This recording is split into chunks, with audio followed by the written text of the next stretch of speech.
Well, former Vice President Mike Pence visited Israel to show his support in the ongoing war with Hamas.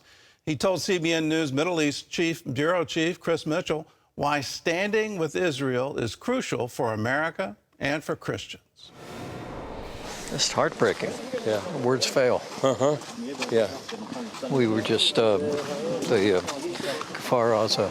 We met former Vice President Pence following his visit to some of the Israeli border communities attacked on October 7th. We sat down in the bombed-out children's unit of the Barzillai Hospital in ASHKELON, just miles from the Gaza border.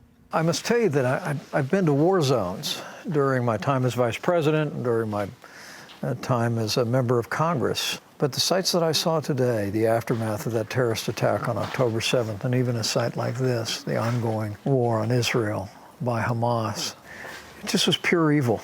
Pence came with a message for the United States and its closest ally. These are dire hours for Israel. And I think it's so important that the United States make it clear that we are with Israel today, we will be with Israel tomorrow, and we'll be with Israel every day until the threat of Hamas terrorists from Gaza is eliminated once and for all. He also emphasizes that the show of support must be widespread. I believe the United States needs to make it clear to other actors in the region, whether it be Hezbollah in Lebanon to the north, or most especially to the mullahs in Tehran, that the United States will be here for Israel and that we will be prepared if there's an effort to widen this conflict in any way. The Biden administration is trying to actually limit maybe some of the fighting going on in Gaza. How would you respond to some of the limits that the Biden administration is trying to put on Israel? I just don't accept it.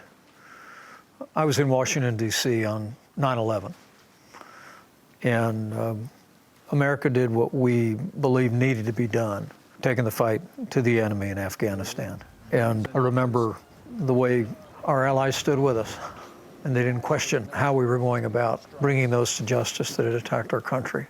They just stood with us. And I think Israel deserves the same now. A lot of people right now are talking about the day after, and the Biden administration is talking about a revitalized Palestinian Authority that would take over in Gaza.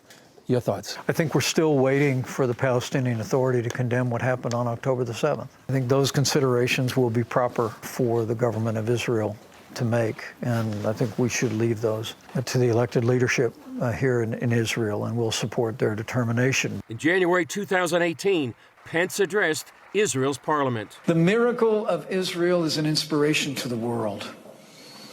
And the United States of America is proud to stand with Israel and her people as allies and cherished friends.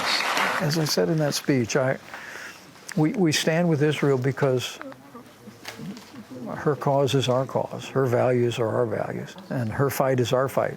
And I really believe that this is a moment where that relationship has been more important than ever before. Chris Mitchell, CBN News, ASHKELON, Israel. That relationship is more important than ever before, and we need to stand strong with Israel. We also need to realize that we're not just against Hamas, we're against an ideology that is really taking over the Middle East. And whether it's Iran saying, well, if we march on Jerusalem, we'll have the Mahdi appear, or the Hamas, which says we have to wipe Israel out. We have to remove all non-Muslims from Palestine. These are ideological statements that they absolutely believe. They aren't just making it up. They really believe that. And when you look at what has happened to the Christian population in the Middle East, whenever the radical Muslims take over, it's absolutely horrific. It's absolutely horrific in Iraq, in Syria, in Lebanon, in the West Bank. The Christian population has been decimated. The only place in the Middle East where the Christian population is growing is Israel. Let us pay attention to that and realize we need to stand with Israel.